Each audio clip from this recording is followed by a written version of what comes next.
Bismillahirrahmanirrahim. Alhamdulillahil halimis sattar, al-afwil ghaffar, rahmanil akhirati wa hadhihi dar. Asyhadu an la ilaha illallah wahdahu la syarika lahul malikul jabbar, wa asyhadu anna sayyidana Muhammadan abduhu wa rasuluhul mukhtar.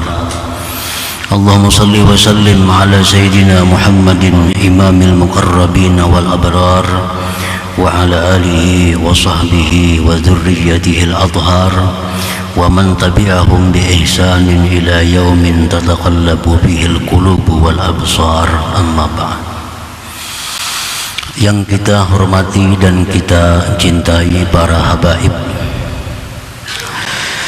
para alim ulama, muhibbin, hadirin, hadirat, rahimakumullah. Alhamdulillah, puji dan syukur kita haturkan kehadirat Allah subhanahu wa ta'ala, yang pada malam ini Allah subhanahu wa ta'ala kembali mengumpulkan kita di majlis yang penuh berkah dan rahmat ini. Salawat dan salam keharibaan junjungan kita, kekasih Allah Nabi besar Muhammad sallallahu alaihi wasallam dan seluruh keluarga, para sahabat, zuriat dan pengikut beliau sampai hari kiamat. Para muhibbin rahimakumullah, al-hikmatut tasi'atu wal 'ishrun ba'dal mi'ah min al-hikamil ataiyah. Hikmah yang ke-129 dari Al-Hikam. Qala al-Imam Ahmad ibn Athaillah As-Sakandari rahimahullah wa nafa'ana bi ulumihi wa asrarihi. Anta ila hilmihi iza ata'tahu ahwaju ila hilmihi iza asaitah. Yang artinya, bermula engkau kepada hilim Allah apabila engkau taat kepadanya, lebih berhajat, lebih perlu kepada hilim Allah apabila engkau maksiat kepadanya. Para muhibbin rahimakumullah, al-muti'u ahwaju ila hilmillah wa afwi minal 'asi. Orang yang taat kepada Allah, hamba yang taat kepada Allah, lebih perlu, lebih berhajat kepada hilmillah dan kemaafan Allah daripada orang yang maksiat. Hilmillah itu artinya adalah bahwa Allah subhanahu wa ta'ala itu menunda untuk mengambil tindakan kepada seseorang, padahal dia mampu saat itu memberikan tindakan. Itu hilim. Allah mampu, Allah kuasa menghukum seseorang pada saat ini, tetapi Allah menunda, memberi waktu, memberi kesempatan kepada hamba tersebut. Nah, itu disebut hilim atau hilmullah. Nah, orang yang taat kepada Allah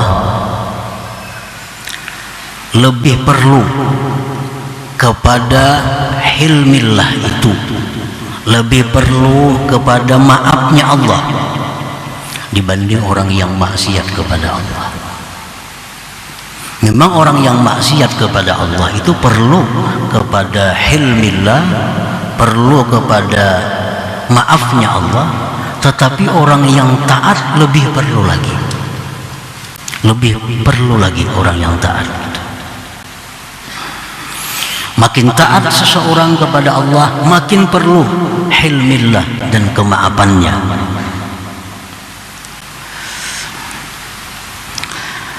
li'annal muti'a qad ya'ridu lahu 'inda ta'atihi kabairu dzunubil qulub. Karena orang yang taat kepada Allah, orang yang sembahyang, berzikir, menuntut ilmu, bersedekah, haji, umrah, orang yang taat kepada Allah itu terkadang datang baginya ketika taat itu dosa-dosa besar di dalam hatinya. Orang yang taat itu kadang-kadang bisa datang dosa-dosa besar di dalam hatinya. Contohnya dosa besar itu adalah karya, seperti riya.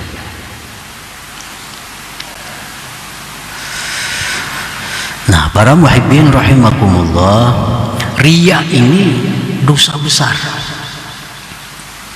Besarnya dosa riya itu lebih besar daripada dosa zahir.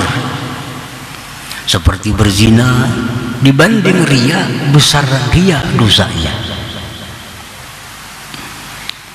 Karena zina itu dosa anggota zahir, sedangkan riya ini dosa hati, dosa batin.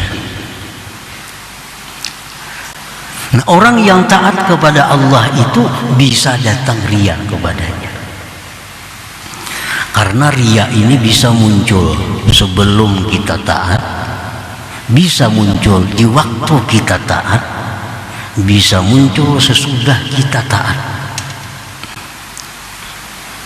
Nah, orang yang beribadah kepada Allah tujuannya adalah mengharapkan penghargaan atau pujian dari makhluk. Ini riya sebelum ibadah. Sebelum beribadah aja sudah macam itu tujuannya. Nah, orang ini beribadah kepada Allah, sembahyang umpamanya atau bersedekah umpamanya, tujuannya supaya dipuji, supaya disenangi orang, supaya dihargai orang. Ini riya sebelum beramal. Ada orang yang ikhlas, artinya orang ini beramal semata-mata karena Allah. Di waktu dia beramal datang riya. Nah, contohnya dia sembahyang di tempat sendirian, ikhlas karena Allah. Nah, begitu sembahyang rakaat pertama, ada orang datang, ada manusia datang. Nah, timbul di hatinya riya. Padahal dulunya ikhlas karena Allah, tapi karena ada orang datang, nah akhirnya timbul riya. Tanda-tandanya adalah memperbaiki sembahyangnya. Misalnya orang sembahyang karena Allah, Bismillahirrahmanirrahim, alhamdulillah rabbil alamin, arrahmanirrahim, maliki yaumiddin, iyyaka na'budu wa iyyaka nasta'in. Datang ada orang, lalu lain bacaannya, lain. Tadi ancam, tadi laju, datang ada orang, ihdinas siratal mustaqim. Nah, bang, ini riya halal amal ketika beramal. Padahal dulunya ikhlas karena Allah. Nah, ada riya ba'dal amal, sesudah beramal. Sudah 10 tahun dah beramal nih. Nah, kemudian diungkit, dijual. Dulu aku pernah ini, dulu aku pernah ini, dulu aku pernah ini, dengan tujuan mengisahkan itu agar dihormati, agar dimuliakan orang. Ini riya ba'dal amal. Nah, orang yang taat itu bisa datang riya ini, bisa datang riya. Nah, makanya orang yang taat itu sangat perlu hilmillah, sangat perlu maaf Allah. Kalau orang maksiat, ini pada riya lagi, sudah maksiat dulu.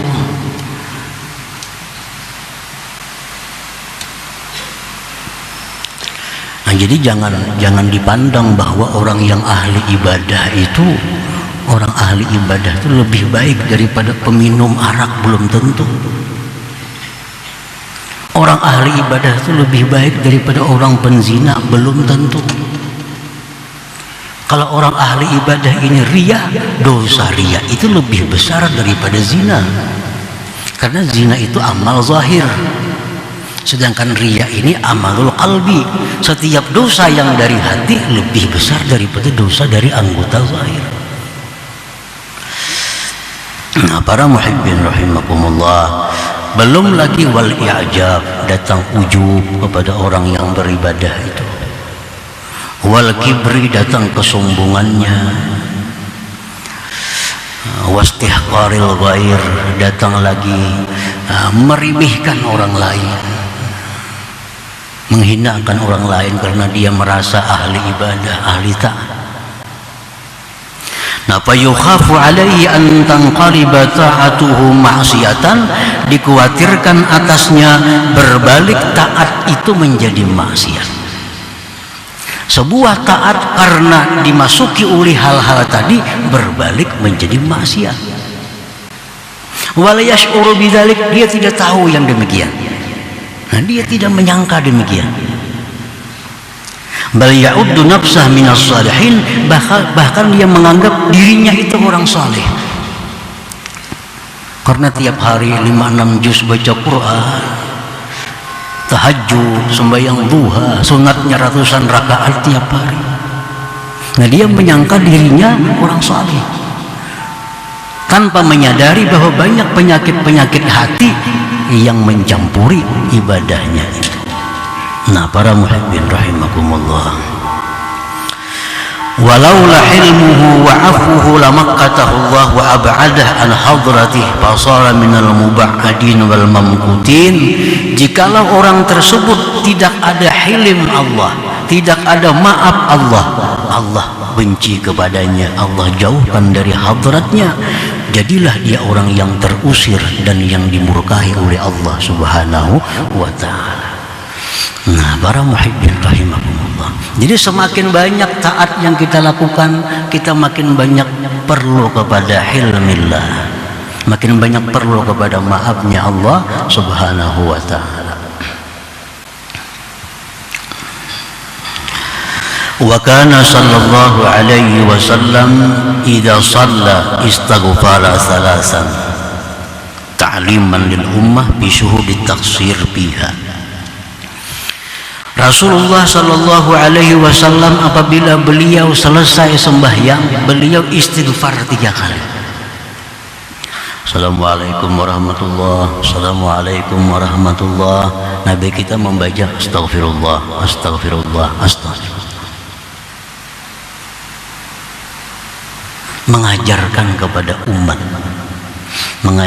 kepada umat pada menyaksikan kekurangan-kekurangan di dalam sembahyang itu.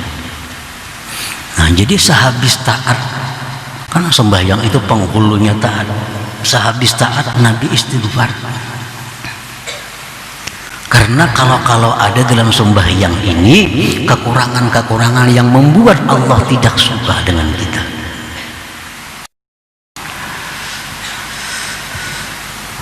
Dalam sembahyang kita membaca doa iftitah, wajjahtu wajhiya lilladzi fatara as-samawati wal arda hanifan musliman wa ma ana minal musyrikin. Nah, aku hadapkan hatiku kepada Allah. Nah, di waktu kita membaca itu kadang-kadang hati kita lupa kepada Allah. Pada mulut kita mengatakan aku hadapkan hatiku kepada Allah, padahal hati kita waktu itu lupa kepada Allah. Imam Ghazali mengatakan dalam Ihya Ulumuddin, ini orang membuka sembahyangnya dengan berdusta kepada Allah subhanahu wa ta'ala. Ini orang memulai sembahyang dengan dusta kepada Allah. Dia mengatakan bahwa hatinya berhadap kepada Allah, padahal dia lupa apa yang dia baca. Nah, ini ketaksiran di dalam sembahyang yang perlu istighfar sesudahnya. Inna salati wa nusuki wa mahyaya wa mamati lillah rabbil alamin. sesungguhnya sembahyangku, ibadah-ibadahku, hidupku, matiku untuk Allah. Ini pengakuan dalam sembahyang. Kadang-kadang itu hanya sebatas di mulut kita. Nah, jadi habis sembahyang Rasulullah mengajarkan istighfar. Jadi kalau orang maksiat itu perlu istighfar kepada Allah, orang yang taat lebih perlu istighfar kepada Allah, lebih perlu istighfar kepada Allah Ta'ala. Jangan dianggap orang taat itu kada perlu istighfar, lebih perlu kepada orang daripada orang yang maksiat. Para muhibbin rahimakumullah, wal 'asi rubbama tahmiluhu ma'siyatuhu 'ala al-khawf min rabbih wa istisghari nafsihi wa iftiqarihi ila hilmillah wa 'afwi fatadarakullah bi rahmatih fayatubu ila Allah fayasiru minal mahbubin. Nah, adapun orang yang maksiat kepada Allah, orang yang maksiat, kadang-kadang maksiatnya itu membawanya kepada takut terhadap Allah. Kadang-kadang maksiatnya itu membawa kepada perasaan hina dirinya. Kadang-kadang maksiatnya itu menimbulkan bahwa dirinya sangat perlu kepada ampunan Allah Subhanahu wa Ta'ala. Orang yang maksiat itu kadang-kadang demikian perasaannya. Dirinya rasa hina, dirinya rasa rigat, dirinya rasa kotor. Nah, orang semacam ini bisa mendapat rahmat dari Allah, bisa dapat hidayah dari Allah. Lalu Allah berikan dia taufik untuk bertobat kepada Allah, dan Allah jadikan dia orang-orang yang dia cintai. Jadi orang maksiat itu bisa demikian, karena dia merasa dirinya hina, merasa dirinya kotor. Allah sayang kepadanya, Allah berikan rahmat, Allah berikan taufik sehingga dia tobat kepada Allah. Fayasiru minal mahbubin, jadilah dia orang yang dicintai oleh Allah Subhanahu wa Ta'ala. Nah, para muhibbin rahimakumullah, wa qad warada fil athar annahu kana fi ahdi ba'di anbiya'i bani Israil rajulun ishtahara bil ibadati waz zuhdi wa rajulun ishtahara bil fisqi wal fujur. Di masa dahulu di antara nabi-nabi Bani Israel ada laki-laki yang terkenal dengan ibadah dan zuhudnya. Nah, laki-laki yang terkenal orangnya zuhud, orangnya ahli ibadah. Dan ada pula laki-laki yang terkenal dengan fasik dan kerusakannya. Ini terkenal dengan kehebatan kemuliaannya, ini terkenal dengan kehinaannya. Urusan minuman, judi, itu dah ini bulan bin bulan. Falaqiyal 'abida dzata yaumin fayusallimu 'alal 'abidi amilan ayyanal rahmatallah bi salamihi alaihi. Suatu hari si orang yang jahat ini bertemu dengan si orang ahli ibadah tadi. Bertemu. Lalu si orang jahat ini hendak memberi salam kepada orang ahli ibadah itu dengan harapan dia dapat rahmat Allah dengan memberi salam kepada ahli ibadah tadi. Bertamu, assalamualaikum, udah orang nang ahli fasiknya kepada orang ahli ibadah tadi, hendak bersalaman. Pantaharahul abid wa abadah. Si abid ahli ibadah ini menggertak akan dia dan menjauhkannya. Ibad anni, berjauhlah engkau daripadaku, aku takut dapat murka Allah karena kau dekat denganku. Nah, si abid ini kada hakun disalamani, nyahan bersalaman lu aku takutan karena dapat kutukan Allah. Fawallar rajulul fasik munkasiral qalbi. Si fasik tadi bulik dengan hati yang kecewa dan sedih. Ini bersalaman, anak bertamuan, mudahan dapat rahmat. Sekalinya diusir, dijauhkan. Awallar rajulul fasik munkasiral qalbi. Si fasik ini balik ke rumah dengan hati yang pecah, munkasiral qalb. Fa'auha Allah ila an-nabiyyi fi dzalika az-zaman an kullin min al-'abid wal fasik ay yasta'nifal 'amal. Faqad ahbattu lil 'abid ibadatah wa mahawtu min al-fasik awzarah.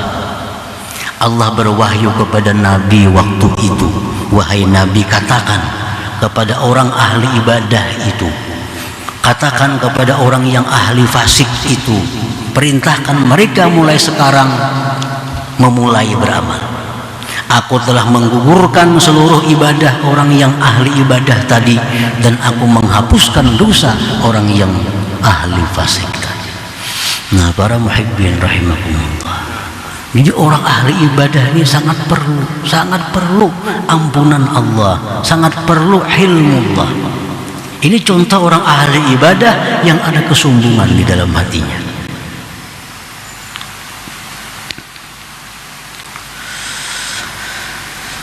Nah, kan Imam Abu Yazid Al-Bastami berkata, kalau orang ahli maksiat itu perlu 1 tobat, tapi kalau orang ahli ibadah itu perlu 1000 tobat. Perlu 1000 tobat. Dosa-dosa di hati jauh lebih besar. Fal ma'siyatu idza awrasat dhulla wa istisghara khairun min ta'atin awrasat izza wa istikbara. Maksiat tetapi membuat dirinya merasa hina, membuat dirinya merasa tidak berharga, itu lebih baik daripada taat yang dilakukan tapi merasa dirinya besar dan mulia.